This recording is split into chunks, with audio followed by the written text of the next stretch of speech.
مئی 2025 صرف چند دنوں کی جنگ نہیں تھی، یہ ایک ایسا لمحہ تھا جس نے پورے ساؤتھ ایشیا کی فضائی طاقت کا توازن ہلا کر رکھ دیا۔ رات کے اندھیرے میں جب سرحد کے قریب ریڈار اسکرینیں روشن ہو رہی تھیں، جب ایویکس خاموشی سے آسمان میں گردش کر رہے تھے اور جب ہر ایئر بیس پر کامبیٹ الرٹ بج چکا تھا، تب پاکستان ایئر فورس صرف اپنے جہاز نہیں اڑا رہی تھی، وہ اپنا پورا مستقبل آزما رہی تھی، کیونکہ اس بار جنگ صرف میزلز یا فائٹر جیٹس کی نہیں تھی، یہ جنگ تھی ری ایکشن سپیڈ کی، الیکٹرانک وارفیئر کی، ڈیٹا ڈومیننس کی، اور اس سوال کی کہ اگلی فضائی جنگ میں کون زندہ بچے گا۔ پاکستان نے اس جنگ سے سب سے پہلے چیز جو سیکھی ہے وہ ماڈرن ایئر وارفیئر سیکھی ہے، کہ اب اس ماڈرن ایئر وارفیئر کے اندر ڈاگ فائٹ سے جو ہے وہ گیم بہت آگے جا چکی ہے۔ آسمان میں شاید دشمن نظر بھی نہ آئے، لیکن کیل چین پہلے ہی ایکٹیویٹ ہو چکی ہوتی ہے۔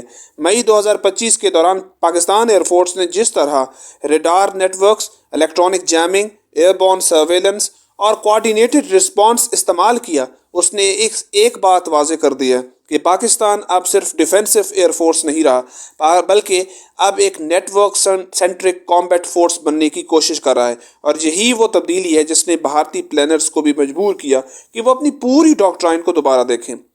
اس جنگ نے پاکستان ایئر فورس کو ایک اور حقیقت دکھائی کہ سروائیول صرف فائٹر جیٹ سے نہیں ہوتا، اصل طاقت انٹیگریشن میں ہوتی ہے۔ ایک فائٹر جیٹ تب ڈینجرس بنتا ہے جب اس کے ساتھ ڈیٹا لنک ہو، ایویکس ہو، الیکٹرانک کور ہو اور گراؤنڈ کمانڈ پرفیکٹلی سنکڈ ہو، یعنی آپس میں ملی ہوئی ہو۔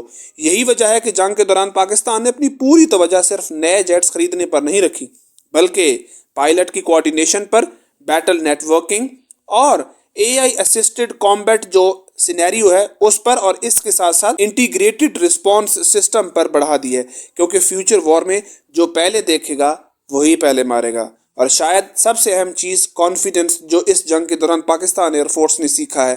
مئی 2025 کے بعد پہلی بار پاکستانی عوام نے محسوس کیا کہ پاکستان کی جو ایئر فورس ہے وہ سیریمونیل فورس نہیں بلکہ real time combat tested machine ہے۔ یہ ایئر بیسز پر تیز رفتار، کام ریڈیو ڈسپلن اور سکریمبلنگ اور کنٹرولڈ ریٹیلیشن نے ایک سائیکولوجیکل امپیکٹ کریٹ کیا۔ لوگ صرف جیٹس نہیں دیکھ رہے تھے، وہ آرگنائزیشن دیکھ رہے تھے، وہ ڈسپلن دیکھ رہے تھے، اور ایک ایسی فورس دیکھ رہے تھے جو پریشر کے نیچے بھی کولیپس نہیں ہوتی۔ دوسری طرف اس جنگ نے کئی خطرناک کمزوریاں بھی ایکسپوز کی۔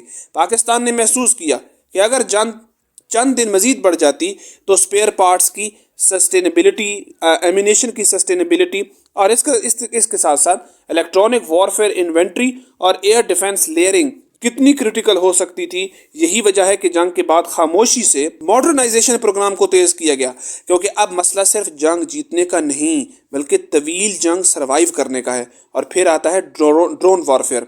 مئی 2025 نے ثابت کیا ہے کہ فیوچر بیٹل فیلڈ میں چھوٹے ڈرونز بھی بڑے فائٹر جیٹس جتنا کیوس کریٹ کر سکتے ہیں۔ Surveillance drones, electronic warfare drones, decoys, kamikaze drones اور سپوفنگ کے لیے استعمال ہونے والے یہ سب اب جنگ کا مستقل حصہ بن چکے ہیں۔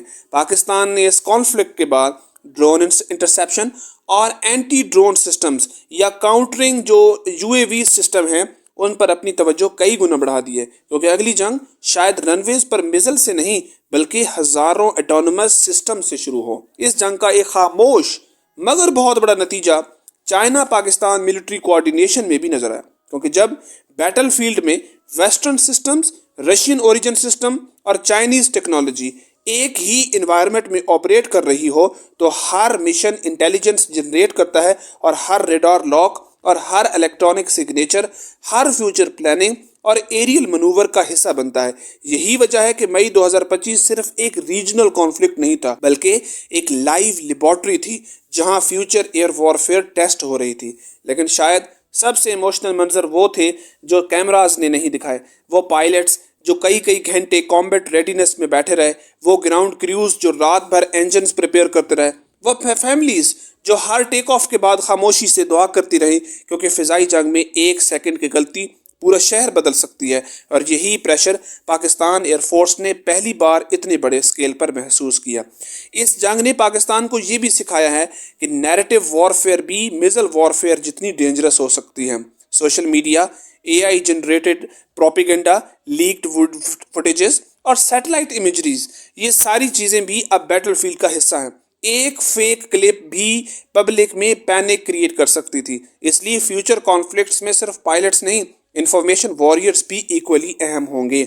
آج اگر پاکستان کے ملٹری پلانرز کو دیکھیں تو ان کی سوچ بدل چکی ہے۔ اب فوکس صرف نئے فائٹر جیٹس پر نہیں ہے، بلکہ electronic deception, long range engagement, redundancy, survivability اور ان مینڈ وارفیئر کے اندر ہے، کیونکہ نیکسٹ وار شاید ٹریڈیشنل نہ ہو، شاید ریڈار پہلے ہی بلائنڈ ہو، شاید سیٹلائٹس جیم ہو، شاید کمیونیکیشن بلیک آؤٹ ہو، اور شاید فیصلہ صرف چند منٹوں میں ہو جائے۔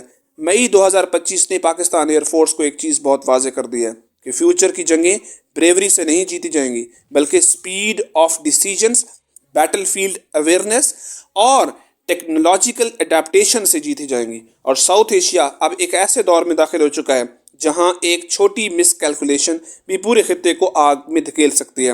سوال اب یہ نہیں ہے اگلی جنگ کب ہوگی، سوال یہ ہے اگلی جنگ میں آسمان پر حکومت کس کی ہوگی۔ پاکستان زندہ باد۔